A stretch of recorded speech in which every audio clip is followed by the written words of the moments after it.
کو جب میرے آقا تاجدار مدینہ روحی فدا محمد رسول اللہ صلی اللہ علیہ وسلم ہجرت کے لیے روانہ ہوئے مسلمان دھیرے دھیرے ہجرت کر رہے ہیں. حضرت صدیق اکبر حاضر خدمت ہوئے. یا رسول اللہ آقا یہ آپ کا غلام، یا رسول اللہ یہ آپ کا جانثار، مجھ کو تمنا ہے آقا کہ جب آپ ہجرت کریں، جب آپ مکہ مکرمہ سے مدینہ منورہ کے لیے سفر کریں تو آقا اپنے غلام کو اپنے ساتھ رکھیے گا، اپنے غلام کو اپنے ساتھ رکھیے گا. سرکار نے فرمایا اے ابو بکر غم نہ کرو، جب میں ہجرت کروں گا تو تم کو اپنے ساتھ لے چلوں گا. طرف غور سبحان اللہ. اے ابو بکر غم نہ کرنا، جب میں ہجرت کروں گا تو تم کو اپنے ساتھ لے جاؤں گا. پھر ایک دن سرکار نے فرمایا اے ابو بکر تیاری کر لو، عنقریب میں ہجرت کرنے والا ہوں، عنقریب میں ہجرت کرنے والا ہوں. رات کا وقت آیا، پورا سنا ہوا واقعہ ہے، اشارہ کر رہا ہوں. رات کا وقت آیا، شیر خدا کو بلایا، امانتیں دی. امانتیں دینے کے بعد حکم دیا جاؤ میرے بستر میں، جاؤ میرے بستر میں اور جا کر آرام کرو. اور میرے آقا تشریف لے گئے. کس حال میں گئے؟ اللہ اکبر. تلواریں لیے لوگ کھڑے رہے. دارالندوہ کی پلاننگ ساری اوندھے منہ گر پڑی ہے. سرکار تشریف لے گئے. کیونکہ مجھے ذکر کچھ اور کرنا ہے، بڑا تفصیلی واقعہ ہے. اگر یہ بیان کروں گا تو پوری تقریر ہو جائے گی، واقعہ ختم ہی نہیں ہوگا. یہ لیجیے پون گھنٹہ ہو گیا. خیر سرکار دو عالم صلی اللہ علیہ وسلم تشریف لے گئے. لے جانے کے بعد معلوم کیا ہوا؟ سرکار دو عالم صلی اللہ علیہ وسلم حضرت صدیق اکبر کے مکان پہ پہنچے. اور پہنچنے کے بعد میرے آقا نے دھیرے سے دستک دی، یا ابا بکر. میرے آقا نے دروازے میں دھیرے سے دستک دی، اے ابو بکر. اتنا ہی کہا، کس کے کنڈی نہیں پیٹی، 2-3 بار نام لے کے نہیں پکارا، صرف اتنا کہا اے ابو بکر. چاہتی میرے آقا کے زبان اقدس سے یہ الفاظ نکلے اے ابو بکر. اتنا ہی کہنا تھا آقا کا کہ فوراً دروازہ کھل گیا. صدیق اکبر پکار اٹھے، لبیک یا رسول اللہ. اے آقا غلام حاضر ہے. اللہ اکبر. میرے آقا نے پوچھا ہے ابو بکر میں نے تو بڑے آہستے سے آواز دی، میں نے تو بہت دھیرے سے دستک دی، تم نے فوراً دروازہ کھول دیا. کہا ماں باپ قربانی یا رسول اللہ، آپ نے فرمایا تھا اے ابو بکر تیار رہنا، میں قریب ہجرت کروں گا، تم کو اپنے ساتھ لے جاؤں گا. تو یا رسول اللہ دن کے وقت تو آپ کی خدمت میں رہتا، دن کے وقت آپ کی خدمت میں رہتا آقا، لیکن رات کا ایک وقت ایسا آتا ہے کہ مجھ کو آپ سے دور ہونا پڑتا ہے، اپنے گھر میں آنا پڑتا ہے. تو آقا دن بھر تو آپ کی خدمت میں آپ کے پاس بیٹھا رہتا تھا، جب رات کو اپنے گھر آتا تھا تو دروازے کے پاس بیٹھا رہتا تھا، اس خیال سے کہ کہیں ایسا نہ ہو رات کے بعد میرے آقا تشریف لائے اور میں گھر کے اندر کے حصے میں آرام کر رہا ہوں اور میرے آقا بلائے اور مجھ کو آنے میں تاخیر ہو جائے. تو یا رسول اللہ میری محبت کو گوارا نہ ہوا، میری محبت کو پسند نہ آیا کہ آقا انتظار کرے، بلکہ محبت کا تقاضا تو یہ ہے دروازے پاس بیٹھے رہو، جب آقا پکارے لبیک کہہ کے حاضر ہو جاؤ. سبحان اللہ. نعرہ تکبیر، نعرہ رسالت. حضور مفسر قرآن، حضور محسن سورت حضرت علامہ مولانا محمود ربانی صاحب قبلہ. یا اللہ یہ محبت تو آؤ، اس محبت نے دنیا کو ایک پیغام دے دیا. لو پیغام سنو. اس محبت نے دنیا کو ایک پیغام دے دیا. کیا پیغام دیا؟ ہجرت کا سفر شروع ہوا. سرکار دو عالم صلی اللہ علیہ وسلم حضرت صدیق اکبر کے ساتھ روانہ ہوئے. روانہ ہونے کے بعد کہاں پہنچے؟ جبل ثور. توجہ چاہتا ہوں، جبل ثور کے قریب. وہ پہاڑ پوچھو حاجی صاحبان سے کتنا اونچا ہے، کتنا اونچا ہے، نیچے سے کھڑے ہو کر دیکھو تو اوپر چڑھنے والے لوگ اتنے سے نظر آتے ہیں۔ میں گیا تو پہلے حج میں اوپر تھا، تو جانتے ہو میں نوجوان تھا، اس وقت میری عمر 26-27 سال ہوگی جب پہلے حج میں کیا، تو مجھ جیسا نوجوان ہی کہہ لوں اپنے آپ، جو اجازت ہے نہیں بھائی اس وقت، اب تو بڑھا ہو رہا ہوں، بال سفید ہو گئے، قاصدار خطارے برابر تیاری کرو بے وقوف، قبرستان جانا ہے، اللہ تبارک تعالیٰ فکر آخرت عطا فرمائے۔ خیر، تو میں یہ عرض کر رہا تھا، جب میں وہاں گیا نا، جانے کے بعد پہاڑ میں چڑھنا شروع کیا، تو آدھے راستے چڑھا بیٹھ گیا، سوچتا رہا یار چڑھوں کہ نہ چڑھوں، بہت اونچا ہے بھائی، پھر ہمت کری، پھر تھوڑا چڑھا، پھر بیٹھ گیا، ایک بوتل پانی پی لیا، اور آگے بڑھا، اور چڑھا، اور آگے بڑھا، اب تو قدم اٹھ ہی نہیں رہے، اب تو ایسا لگ رہا ہے یہیں پر لیٹ جاؤ، بہت تھک گئے بھائی، ایک بوتل پانی اور لیا، پی لیا، اس طرح سستا کے وہاں تک پہنچے جہاں پر یہ غار ثور، راستے میں 4-5 جگہ بیٹھے، 1-2 بوتل پانی، جب وہاں چڑھنے کے بعد غار ثور کے اندر گئے تو بیٹھے بیٹھے سوچتا رہا، اللہ اکبر، کیا شان تھی صدیق اکبر کی، سبحان اللہ، سبحان کیا اللہ، شان تھی صدیق اکبر کی، آؤ محبت کرنے سے کیا انعام ملا۔ اب دیکھو اتنا اونچا پہاڑ، تقریباً 5,500 فٹ ہے، یا اس سے زیادہ، 2.5 کلومیٹر اونچا ہے، اتنا اونچا پہاڑ کہ مجھ جیسا نوجوان جب اس پہاڑ میں چڑھنے کے لیے اکیلے گیا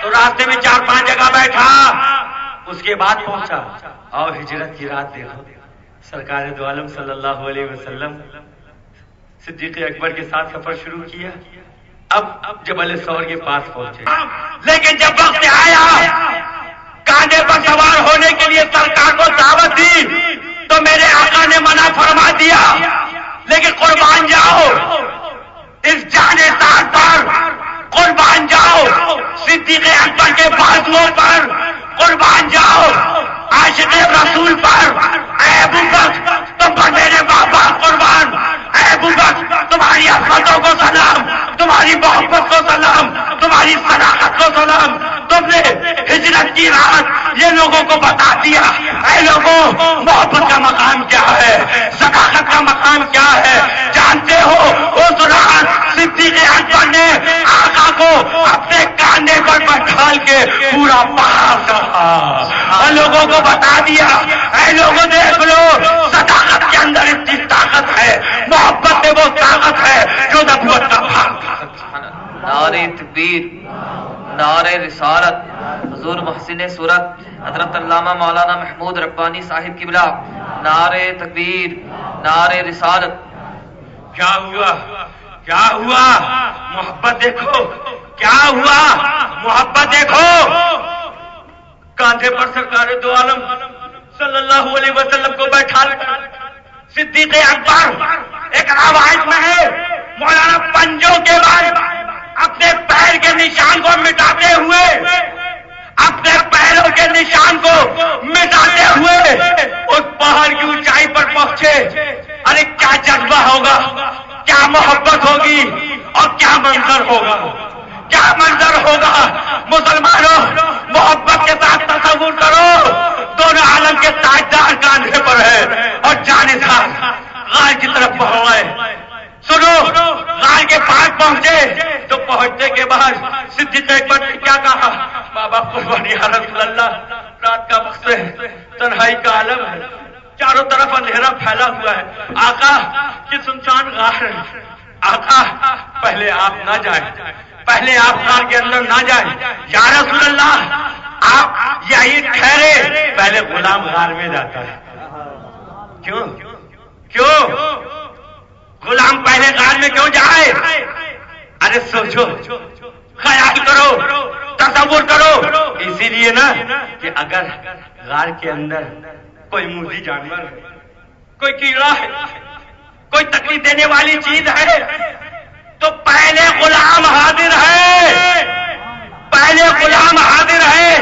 ارے کوئی تکلیف پہنچانے والی چیز ہے تو ابو بکر کا جسم حاضر ہے، اگر سانپ ہے تو ابو بکر کا جسم حاضر ہے، اگر بچھو ہے تو ابو بکر کا جسم حاضر ہے، یا کوئی درندہ ہے تو ابو بکر کا جسم حاضر ہے، اگر کوئی موذی جانور تکلیف پہنچانے والی چیز اندر ہے تو ابو بکر کا جسم حاضر ہے۔ اسی نیت کے ساتھ، اسی جذبے کے ساتھ، اسی محبت کے ساتھ غار کے اندر پہلے آپ تشریف لے گئے، غار کے اندر پہلے آپ تشریف لے گئے۔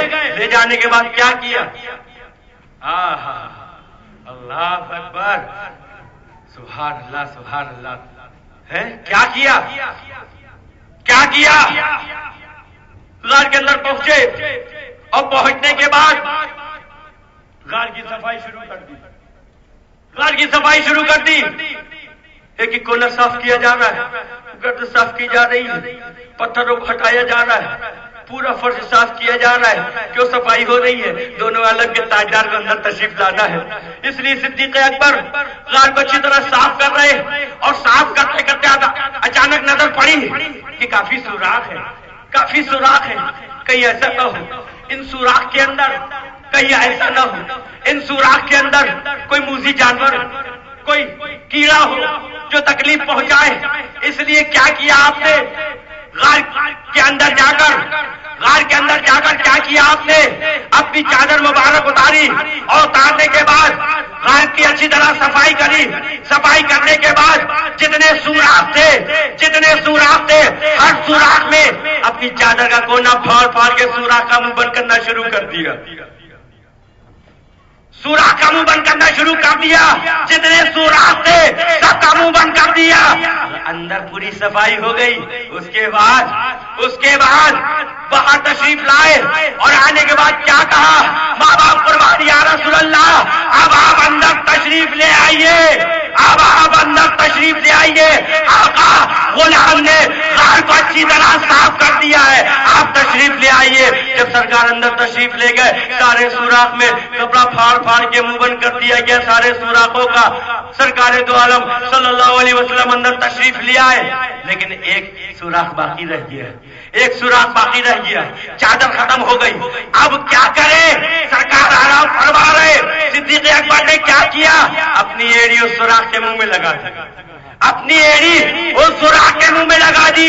میں پوچھتا ہوں مسلمانوں، کس نیت سے لگائی، کس جذبے سے لگائی، کیا سوچ کر لگائی؟ سنو، یہ سوچ کے لگائی کہ اگر سانپ ہو تو ابو بکر کی ایڑی حاضر ہے، اگر بچھو ہے تو میرا پیر حاضر ہے، اگر کوئی کیڑا ہے تو میرا پیر حاضر ہے۔ پہلے میرے پیر کو ڈسے، میرے پیر کو کاٹے، مجھ کو تکلیف پہنچائے، لیکن میرے آقا تک اس کی رسائی نہ ہو سکے۔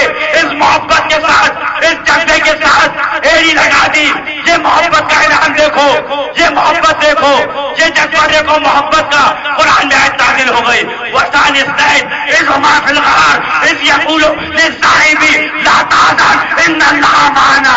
ان میں سے کہ دوسرا جبکہ وہ غار کے اندر تھے، وہ اپنے صاحب سے کہہ رہے تھے قربان جاؤ مسلمانوں، قربان جاؤ۔ حضرت صدیق اکبر کی صحابیت قرآن سے ثابت ہے۔ وَثَانِي اثْنَيْنِ إِذْ هُمَا فِي الْغَارِ إِذْ يَقُولُ لِصَاحِبِهِ، وہ اپنے صاحب سے کہہ رہے تھے لا تحزن إِنَّ اللَّهَ مَعَنَا، گھبراؤ نہیں، اللہ ہمارے ساتھ ہے۔ اللہ اکبر، یہ جذبہ، یہ محبت کیا ہوا؟ ایک ساتھ تھا اندر، ایک ساتھ تھا۔ اس نے باہر نکلنے کا راستہ تلاش کیا، راستہ نظر نہیں آیا، راستہ نظر نہیں آیا۔ دو تین بار قریب آیا، کاٹ لیا، صدیق اکبر کی ایڑی کو ڈس لیا، درد کی تکلیف بڑھ گئی، بے قرار ہو گئے۔ اللہ اکبر، آنکھوں سے آنسو جاری ہو گئے، آنکھوں سے آنسو جاری ہو گئے۔ میرے آقا نے پوچھا اے ابو بکر کیوں روتے ہو؟ کہا ماں باپ قربان یا رسول اللہ، سارے سوراخ بند کر دیے تھے، ایک سوراخ باقی تھا، آقا اپنی ایڑی وہاں لگا دی تھی، معلوم ہوتا ہے کسی موذی جانور نے کاٹ لیا ہے، کسی سانپ نے ڈس لیا ہے۔ آقا درد کی شدت ہے، تکلیف ہے۔ میرے آقا مسکرائے، کہا ابو بکر محبت ایڑی لگائی تھی، محبت میں ایڑی لگائی تھی، لو محبت کا انعام لو، ایڑی آگے کرو۔ آقا نے لعاب دہن لگا دیا، درد دور ہو گیا۔ سبحان اللہ، نعرہ تکبیر، نعرہ رسالت، حضور محسن صورت حضور شہزادہ مفسر قرآن حضرت علامہ مولانا محمود ربانی صاحب قبلہ کہ محمد سے وفا تو نے تو ہم تیرے ہیں، کہ محمد سے وفا تو نے تو ہم تیرے ہیں، یہ جہاں چیز ہے کیا لوح قلم تیرے ہیں. کھڑے ہو جاؤ.